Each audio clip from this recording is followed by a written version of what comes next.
Ancien député de la Chambre des communes, directeur artistique et ingénieur de son. Avec Pierre Nantel, entendez l'actualité. Sans fausse note. Jour d'ouverture des Jeux olympiques à Paris. Une journée importante pour tellement de monde, pour nos artistes, ou chez nos artistes, on va dire nos athlètes, mais nos artistes aussi, et aussi pour notre correspondant, présentateur à Europe 1 et correspondant pour TVA Nouvelles en France, Thomas Chenel. Bonjour, Monsieur Chenel. Bonjour Pierre, bonjour à tous. Après vous avoir vu plonger dans la Seine, je vais vous appeler Thomas, je pense. Vous êtes vraiment quelqu'un de très impliqué, je vous félicite en tout cas. Mais là, on rigole. Aucune limite. Tout terrain. Mais ceci dit, là, on va se parler de quelque chose qui n'a rien de rigolo. Donc, je sais pas des attentats, mais c'est des atteintes à l'utilisation des TGV en France. Ça ne peut pas être plus problématique qu'aujourd'hui même.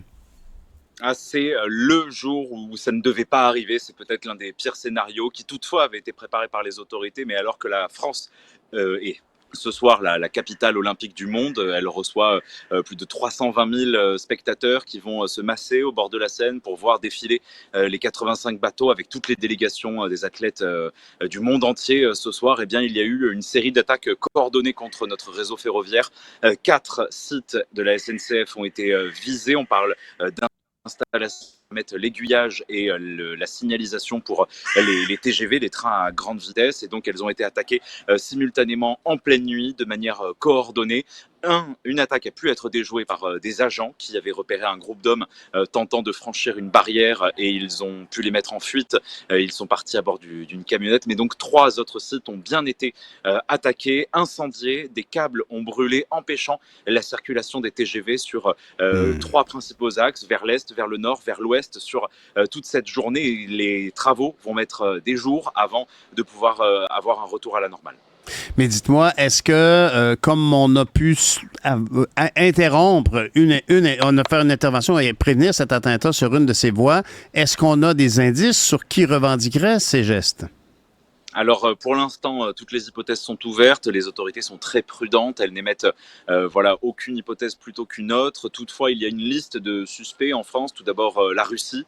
Moscou a déjà perpétré, en tout cas il est soupçonné d'avoir perpétré plusieurs ingérences en France. On se souvient de ces étoiles de David taguées sur des bâtiments dans le 15e arrondissement de Paris. On se souvient de cercueils qui avaient été déposés devant la Tour Eiffel il y a quelques semaines encore. Et donc, au vu de l'organisation qui a nécessité ces attaques simultanées, il faut très bien connaître le réseau ferroviaire français pour savoir exactement quel poste électrique attaqué ou non. Au vu de cette organisation, cela pourrait laisser présager de la piste d'une ingérence étrangère. Donc la Russie est en tête. Hier, il mettait en garde la France quant à une possible ingérence iranienne et certains spécialistes criminologues français parlent également de la mouvance d'ultra-gauche particulièrement vindicative en France, mais à l'heure qu'il est, il n'y a eu aucune arrestation. Le parquet de Paris s'est saisi de l'enquête pour dégradation volontaire, mais pour l'instant, toutes les hypothèses sont ouvertes et Gabriel Attal, le Premier ministre lui-même, est resté très prudent. Thomas, on a ouvert notre entretien en évoquant, quand vous aviez plongé dans la Seine, c'était l'allégresse à Paris. Jusqu'à temps qu'arrive cet événement-là, l'ambiance à Paris a-t-elle été plombée par ces attaques?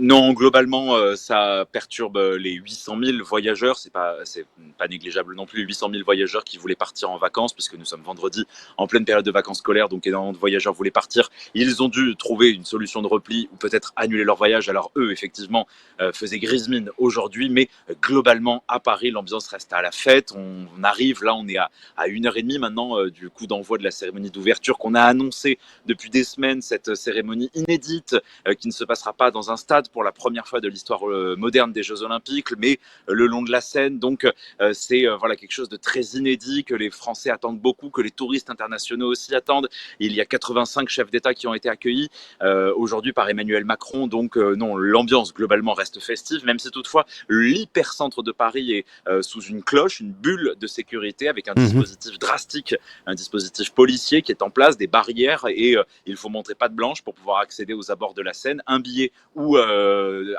prouver que l'on réside du lieu où se déroulera la cérémonie. Mais non, globalement, c'est un gros désordre dans les gares françaises, en particulier à Montparnasse, mais à Paris, Paris reste une fête aujourd'hui. Ben, c'est merveilleux. Et dites-moi, au niveau de la sécurité, c'est pas peu dire, là, c'est beaucoup de kilomètres de rives à surveiller. À quel point les mesures ont été extrêmes. On se souviendra que les libraires de la Seine se plaignaient qu'on avait voulu retirer leurs caissons. Est-ce qu'aujourd'hui, ils sont de retour sur la Seine?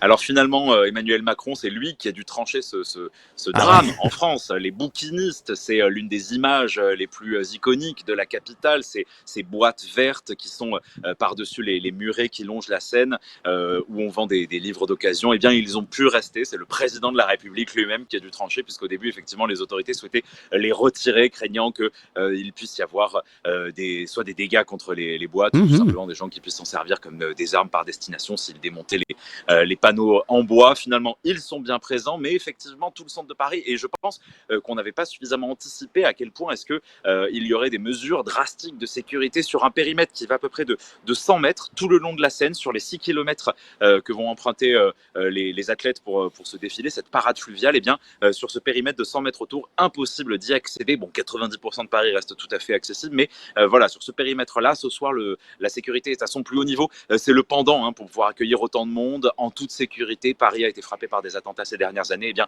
voilà, pour pouvoir maintenir ce haut niveau de sécurité, on a 45 000 employés ce soir, c'est du jamais vu, et cela permettra sans doute que tout se passe très bien et que l'on voit ce spectacle de Thomas Joly que l'on annonce le spectacle du siècle, et peut-être l'apothéose avec Céline Dion qui a été aperçue dans la capitale et qui pourrait chanter à la fin du spectacle.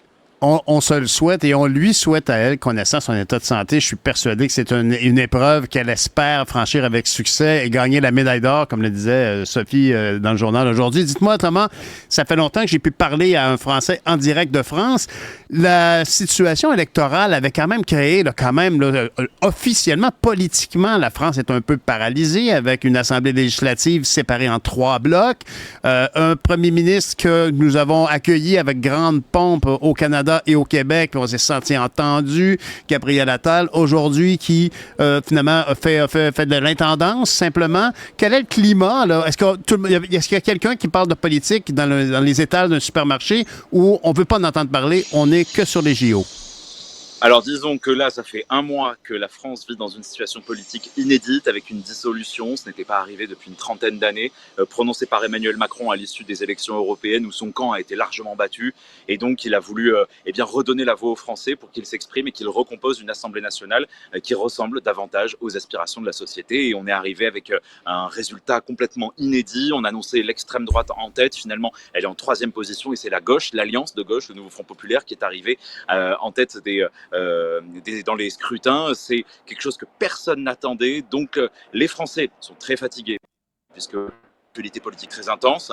Tout le monde s'apprêtait à fêter l'Euro de football d'abord, de soccer, qui se déroulait en Allemagne, et on espérait que l'équipe de France puisse aller loin. Les Bleus finalement se sont arrêtés avant les demi-finales, et après il y avait les Jeux Olympiques. Donc on ne s'attendait pas à devoir être sollicité à ce point-là, démocratiquement parlant, politiquement parlant, mais là il y a une situation inédite avec 3 blocs qui sont aucun d'entre eux n'est en position de majorité absolue à l'Assemblée nationale. La France n'a pas l'habitude d'avoir des coalitions, ce n'est pas du tout dans notre tradition. En général, il y a un président et un bloc majoritaire à l'Assemblée nationale qui est issu du camp du président de la République.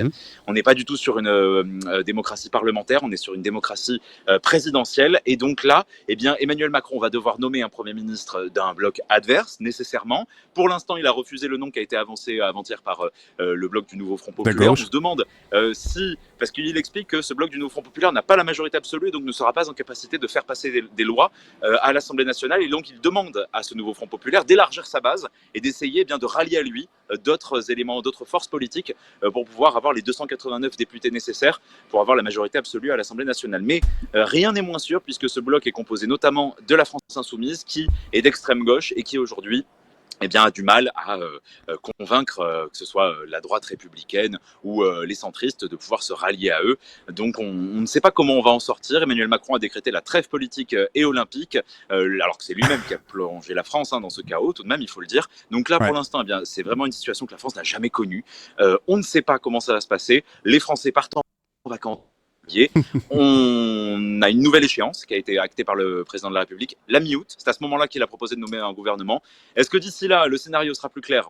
aucune idée. Là, vraiment, c'est une période très incertaine et donc le gouvernement qui est démissionnaire est chargé d'expédier les affaires courantes. On espère qu'on ne se retrouvera pas dans une situation gravissime avec un état d'urgence qui pourrait être déclaré et des décisions politiques à prendre. Thomas Chenel, on disait en début d'entretien, parce qu'on parlait de votre plongeon dans la scène, que vous êtes un reporter tout terrain, ben vous êtes même tout sujet, parce que de toute évidence, en politique, vous êtes bien ferré. Vous avez fait un résumé en 2 minutes de tout un casse-tête qui représente bien la complexité des enjeux politiques en France actuellement. Je vous souhaite une belle trêve olympique, plein de topos intéressants et culturels et sportifs. Merci beaucoup pour votre contribution à l'émission d'aujourd'hui. Merci Pierre, à bientôt. Au revoir. Thomas Chenel, qui est présentateur à Europe 1 et correspondant pour TVA Nouvelles en France.